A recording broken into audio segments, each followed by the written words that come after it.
En este vídeo vamos a ver cómo calcular el coeficiente de presión en una cubierta a 4 aguas, según el código técnico de la edificación, según el CT. Para calcular la carga de viento en cualquier superficie nos hacen falta tres parámetros. Primero, la presión dinámica del viento, que dependerá de la zona. No vamos a tener el mismo valor de viento en una zona donde tengamos un valle, como en Zaragoza, o en una zona cerca del mar, como en Tarifa, que el viento que tenemos en Madrid. Luego tenemos el coeficiente de exposición. No tenemos la misma carga de viento si estamos metidos dentro de una ciudad que si estamos en un terreno rural. Y finalmente tenemos el coeficiente de presión, que depende de la geometría. Concretamente, para las cubiertas a 4 aguas nos tenemos que ir a la tabla del 7, que está en el documento básico Seguridad Estructural, Acciones en la Edificación, en la página 32. Y aquí es curioso porque aquí solamente tenemos una tabla. Normalmente para este tipo de estructuras tenemos varias tablas. Por ejemplo, si nos vamos a cubiertas a un agua, tenemos 3 tablas, en función de si el viento, si esta es la cubierta a un agua, de si el viento pega por aquí o pega en dirección perpendicular. Tenemos 3 tablas. Si tenemos cubiertas a 2 aguas, tenemos 2 tablas. Si pega en la dirección de este plano donde tengo la cubierta o pega en dirección perpendicular. Pero en el caso de 4 aguas solamente hay una tabla. ¿Qué es lo que se va a diferenciar? Porque evidentemente no es lo mismo que pegue en una dirección que pegue en otra. Lo que se va a diferenciar es que tenemos una serie de zonas, como veis en esta imagen tenemos muchas zonas, tenemos F, G, H, L, M, N, J, E, I. Y K, perdonad, y también tenemos la zona K. Lo que vamos a hacer es que vamos a definir 2 direcciones perpendiculares en las que puede pegar el viento, y en función de la zona, de la dirección de aplicación, de la dirección en la que pega el viento, las zonas van a cambiar. Por ejemplo, la zona H estará en un sitio distinto si el viento pega en una dirección que en otra. En la imagen de arriba, la zona H está en la superficie con forma triangular. Esa zona, si el viento pega en dirección perpendicular, ese sitio concreto pasaría a ser o zona L o zona M, si el viento pega en dirección perpendicular, porque la zona H se ha movido de sitio. Lo mismo ocurre con cualquier otro tipo de zona. Va a cambiar de sitio y tenemos que tener mucho cuidado. Además, como veis, en función de donde pega el viento, tenemos zonas que no existen. En un caso tenemos la zona N y en el otro caso tenemos la zona K. No en todos los casos tenemos las mismas letras. Así que tener mucho cuidado con esto. Además, siempre es importante saber cuál es el valor del parámetro E. El parámetro E es el mínimo entre B y 2H. H, ¿qué valor tiene H? H es la altura total del edificio, la altura de la cumbrera, ¿vale? ¿Y cuánto vale B? B es el ancho del edificio en planta en dirección perpendicular a la dirección del viento. De modo que fijaros que B tiene un valor diferente en estas dos imágenes, porque no es lo mismo que el viento pegue por aquí, B estaría en esta dirección, si el viento pega por aquí, B estaría en esta dirección. De modo que B va a cambiar. Y B nos va a condicionar el dimensionado de cada una de estas superficies. Por ejemplo, en la imagen de arriba, el ancho de las zonas F y G es E entre 10. En función de cuánto valga E, estas zonas serán más anchas o más estrechas. ¿Cómo se ve esto en 3 dimensiones? Pues imaginaros si el viento pega por aquí, ahí tendríamos las zonas F, G y F de nuevo en la arista más cercana donde pega el viento, H en esa superficie sería el resto, hasta la cumbrera, al otro lado de la cumbrera tendríamos K, I y J.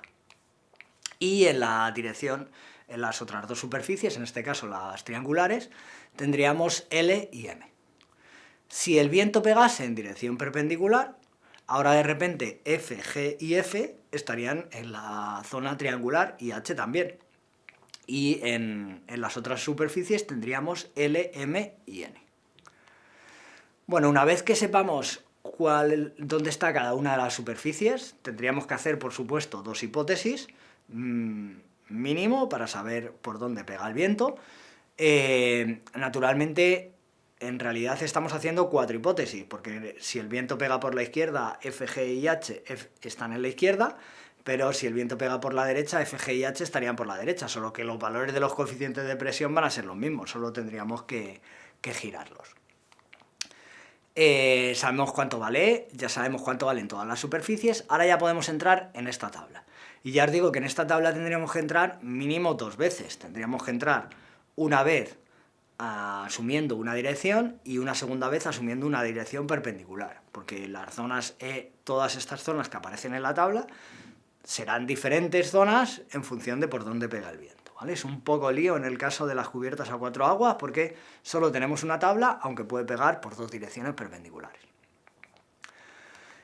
Bueno, también es importante saber que aquí tenemos el valor de la pendiente de la cubierta. Tenemos 5 grados, 15, 30, 45, 60 y 75. Si tenemos una cubierta a un agua, o incluso a 2 aguas, no tenemos ninguna duda de cuál es la pendiente de la cubierta. Pero en este caso sí, porque como veis tenemos 2 pendientes diferentes en esta estructura. Si lo miramos en 2 planos perpendiculares, la pendiente de la cubierta puede tener 2 valores distintos. ¿Cuál es el valor de alfa? Pues el valor de alfa va a depender de la dirección en la que pega el viento. Como veis, en el CT nos aparece una nota que dice que la pendiente de la cubierta barlovento resulta dominante en los coeficientes de presión. Es decir, en el plano en el que pega el viento, ahí es donde tengo que mirar el ángulo de la cubierta. Luego tengo que saber cuál es la superficie en metros cuadrados en la que estoy calculando mis coeficientes de presión. Ya sabéis que si tenemos valores en el CT siempre en este tipo de tablas, es muy raro que tengamos exactamente el mismo valor que aparece en la tabla. Normalmente vamos a tener que interpolar entre 2 valores. Y casi siempre esa interpolación la hacemos de forma lineal. Pero en el caso de las superficies no. El CT nos dice que nos da el valor para superficies mayor de 10 metros cuadrados, nos da el valor para superficies menores de 1 metro cuadrado, y si tenemos un valor intermedio, ¿qué es lo que tenemos que hacer? Pues hacer una interpolación, pero en este caso no es lineal, sino que es una interpolación logarítmica siguiendo la ecuación de 4. Finalmente, para entrar en la tabla, tenemos que saber en qué zona estamos, porque cada zona tendrá un valor del coeficiente de presión diferente. Por ejemplo, inclinación de cubierta 45 grados, superficie mayor de 10 metros, el coeficiente de presión en la zona J es menos 0,6, es decir, es de succión. Si tenemos 30 grados, superficie mayor de 10 metros cuadrados, el coeficiente de presión en la zona H, fijaros qué curioso que ahora tenemos 2 valores, menos 0,2 o 0,4. ¿Con cuál me quedo? Siempre que aparezca esto tenemos que hacer lo mismo. Tenemos que hacer 2 hipótesis. Podemos tener presión y vale 0,4 o podemos tener succión y vale menos 0,2. El más restrictivo será el que condicione el dimensionado de nuestros perfiles.